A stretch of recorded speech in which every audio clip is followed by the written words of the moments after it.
자, 오늘 부모 세미나 제7강 제목은 제멋대로 행동하는 아이입니다. 자, 제멋대로 행동하는 아이들이 있다. 누구의 말도 들으려 하지 않고 제멋대로 행동하려는 막무가내형이라고 볼 수 있습니다. 자, 1강에서 부모의 말을 잘 듣지 않는 아이를 우리가 했습니다만 이 경우는 좀 더 정도가 심한 경우로 보면 됩니다.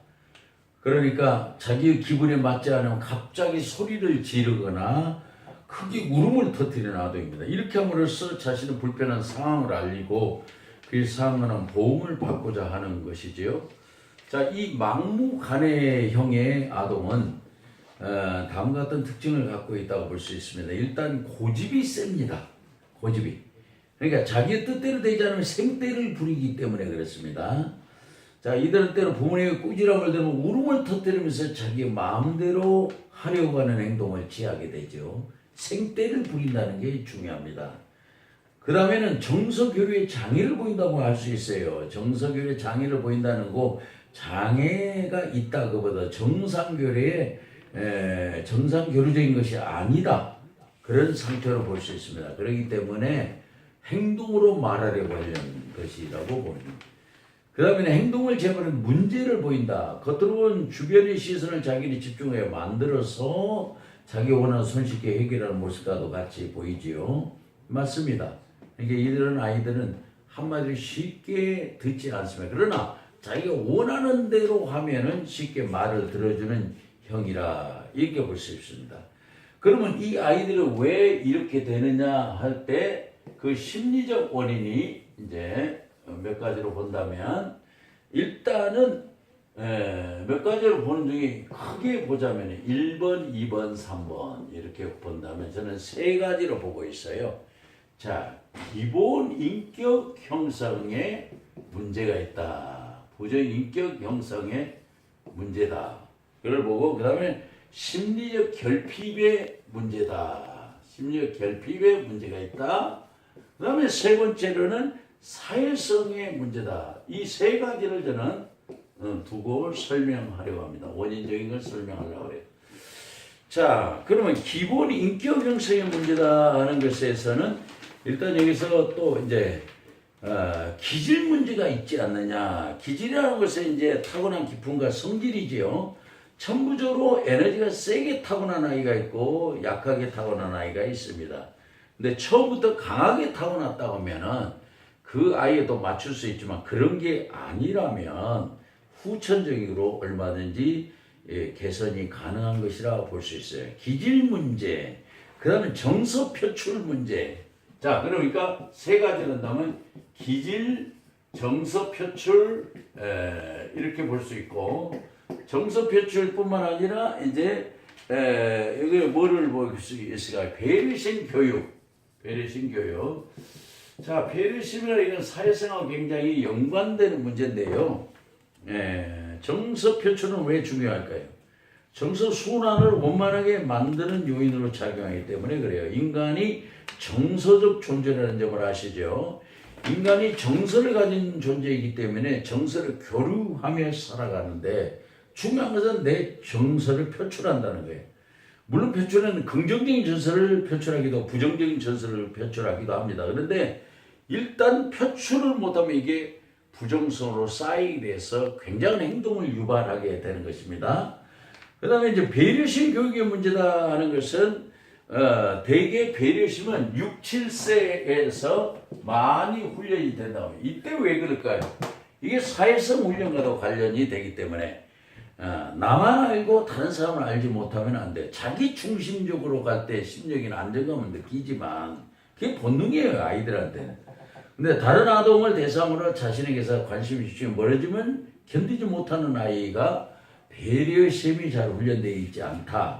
그 경우를 볼 수 있다는 것입니다. 그러면 이게 잘 되어져야 기본 인격이 제대로, 건물로 말하면 공사가 제대로 되어지는 건데, 벌써 그 기본 건축에 문제를 보이고 있다.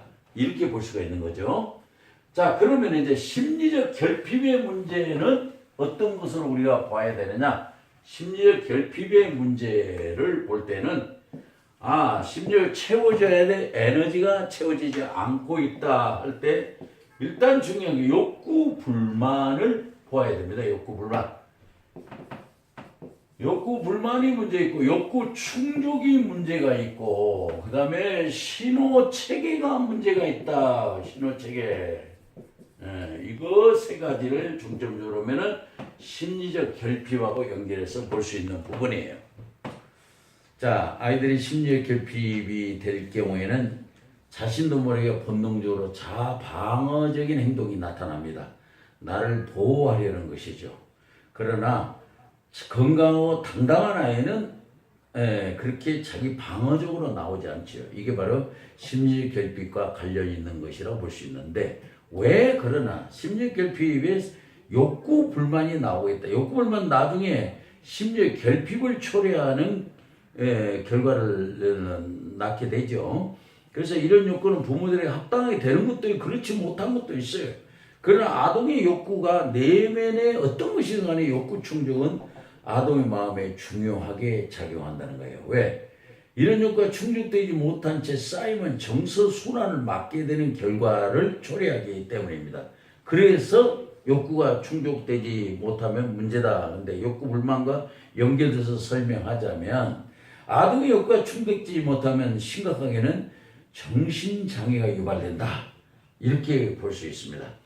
아동의 이제 기본적인 욕구, 먹고 갖고 놀고 싶은 것에 치중되어 있는데 먹는 건 식욕이고 갖는 건 소유욕이고 놀고 싶은 건 향유욕인데 우리나라 입시 위주의 교육 때문에 향유 욕구를 충족하는 게 굉장히 어렵다고 했죠. 근데 그 외에도 특별히 아동이 어디를 여행하고 싶다. 어떤 운동을 하고 싶다. 어떤 악기를 배우고 싶다. 여러 가지 욕구가 있을 수 있습니다. 자, 그런 것들은 이제 어떻게 대응해야 되냐는 것은 이따가 상담 치료적 대응에서 자세히 제가 방법론을 제시하겠습니다만 어쨌든 그게 채워지지 않고 계속적인 불만족 상태로 갈 때 이것은 이제 정신장애를 유발할 수도 있다. 이렇게 보는 겁니다. 셋째로는 신호체계 문제. 신호체계는 외부로부터의 자극이 감각기관을 통해서 뇌내 피질에 전달되면 그에 해당하는 반응을 하는 신경생리적 활동이죠.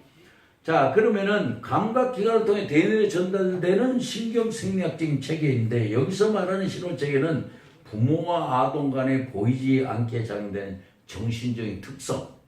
이게 제대로 선이 되어 있느냐. 부모가 사랑을 주는 만큼 받고 있느냐. 부모는 많이 주니 못 받는다고 하느냐. 또 조금 주는데도 많이 받는다고 하느냐. 조금만 간섭해도 심한 간섭을 받는다고 많이 관심을 보여줘도 덜 한다고 하는 것은 이게 신호체계의 문제다. 그래서 신호체계를 통해서 부모 아동 간의 정신적인 특성이 충족이 되기도 하고 결핍이 되는 결과를 초래한다는 점에서 신호체계의 문제로 보아야 된다 이거예요. 왜 그렇습니까? 아이들에게 가장 강력한 에너지를 주는 주체가 부모입니다. 특별히 어머니이기 때문에 그것이 중요하다고 봐야 되는 것입니다. 자, 세 번째 사회성의 문제에서는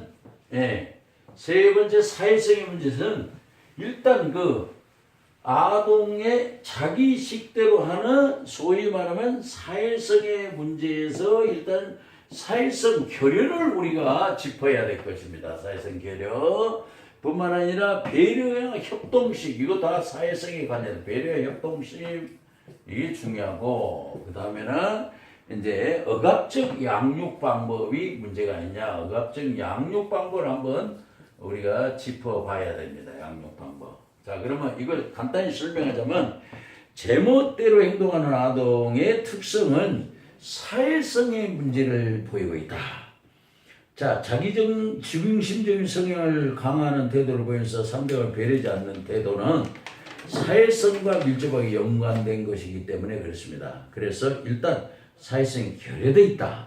자, 사회성이 가장 아동이 훈련되는 6, 7세라고 그런다 했어요. 그래서 독일에서는 유치원의 원조라는 독일의 뭐라 그러죠? 가든이라고 그러죠?